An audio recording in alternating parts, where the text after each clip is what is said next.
বিশ্বকাপে রাজনৈতিক স্লোগান নিষিদ্ধ কিংবা রাজনৈতিক কোনো ব্যানার নিয়ে ফুটবলার সমর্থক কেউ মাঠে প্রবেশ করতে পারেন না। কিন্তু আজকে মিশরের কোচ হোসাম হাসান যা করে দেখালেন, তার জন্য কি তিনি শাস্তি পাবেন? তিনি তো মানবতার কথা বলেছেন, তিনি তো ইসলামের কথা বলেছেন, তিনি তো মুসলমানদের পক্ষে কথা বলেছেন। মিশরের কোচ সংবাদ সম্মেলনে এসে তাকে যখন প্রশ্ন করা হলো যে ডালাসে আপনি ফিলিস্তিনের পতাকা হাতে মাঠে নেমেছিলেন, আটলান্টাতেও কি তাই করবেন আর্জেন্টিনার বিপক্ষে ম্যাচের পর? তিনি সেই প্রশ্নের উত্তরে সরাসরি কি করবেন সেটা বলেননি, কিন্তু বলেছেন তিনি একজন মানুষ হিসেবে ফিলিস্তিনের কথা বলেছেন কিংবা ফিলিস্তিনের কথা সবাইকে জানাতে চেয়েছেন। তিনি চেয়েছেন যে মানুষ যেন জানে ফিলিস্তিনের উপর যে বর্বর হামলা হচ্ছে কিংবা বর্বরতা চলছে, মানুষকে মারা হচ্ছে, তার প্রতিবাদ উঠুক চারপাশ থেকে। তিনি বলেছেন তিনি মুসলমান হিসেবে নয়, তিনি আরব দেশের মানুষ হিসেবে নয়, খ্রিস্টান কিংবা কোনো ধর্মের প্রচারক হিসেবে নয়, তিনি শুধুমাত্র একজন মানুষ হিসেবে মানবিকতার খাতিরে ফিলিস্তিনের মানুষের পক্ষে কথা বলতে চেয়েছেন। প্রিমিয়ার ওয়ার্ড্রোব, গুছিয়ে ফেলুন জীবনটাকে।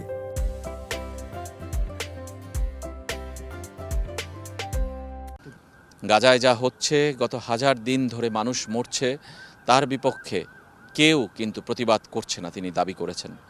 তিনি দাবি করেছেন যে বেশিরভাগ মানুষই নিশ্চুপ, সেটা ইসলাম থেকে মুসলিম থেকে ধর্ম থেকে মানুষ, তারা নিশ্চুপ।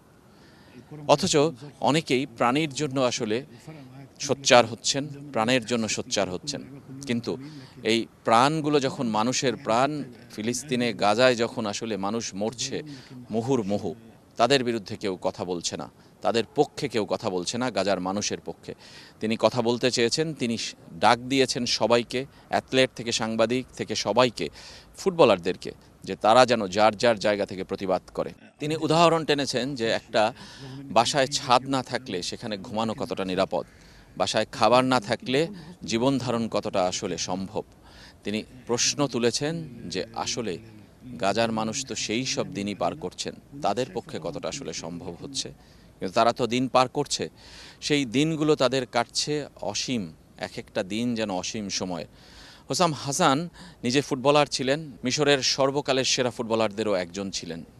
যদিও এখন মোহাম্মদ সালাহ হলো তাদের দলের সবচেয়ে বড় তারকা, কিন্তু সেই হোসাম হাসান তিনি কিন্তু কোচ হিসেবে যেন সাকসেস পেতে চান, তিনি যেমন ফুটবলার হিসেবে সাকসেস পেয়েছেন, ঠিক তেমনি মানুষ হিসেবেও তিনি মহান হতে চান।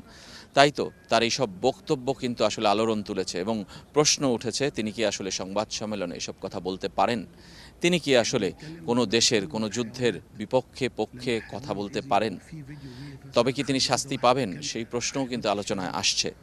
কিন্তু হোসাম হাসান তো মানবিকতার কথা বলেছেন, মানুষের কথা বলেছেন, মুসলমানদের পক্ষে কথা বলেছেন। হোসাম হাসানের এই বক্তব্য আসলে আলোড়ন তুলেছে। আমার মনে হয় যে সব মিডিয়া, বিশ্ববাসী, তারা কিন্তু আসলে এই কথা শুনছে এখন। জানি না সেটার ফল কি হবে, কিংবা জানি না সেই ফল আসলে অন্য কারো মধ্যে ছড়িয়ে পড়বে কিনা, এই বিশ্বকাপে অন্য কেউ ফিলিস্তিনের পক্ষে ডাক দেবে কিনা। কিন্তু হোসাম হাসান এবারের বিশ্বকাপের হিরো। মানুষ হিসেবে, দল হিসেবে তিনি মিশরকে যেমন সঠিক পথে পরিচালনা করছিলেন, ঠিক তেমনি মানুষ হিসেবেও তিনি নিজেকে প্রমাণ করেছেন, অনন্য উচ্চতায় নিয়ে গেছেন। তার দেখানো পথ আসলে অন্যরা কি অনুসরণ করবে? প্রাণীর জন্য যদি একটু মায়া হয়, প্রাণের জন্য, মানুষের প্রাণের জন্য কি মায়া হবে না?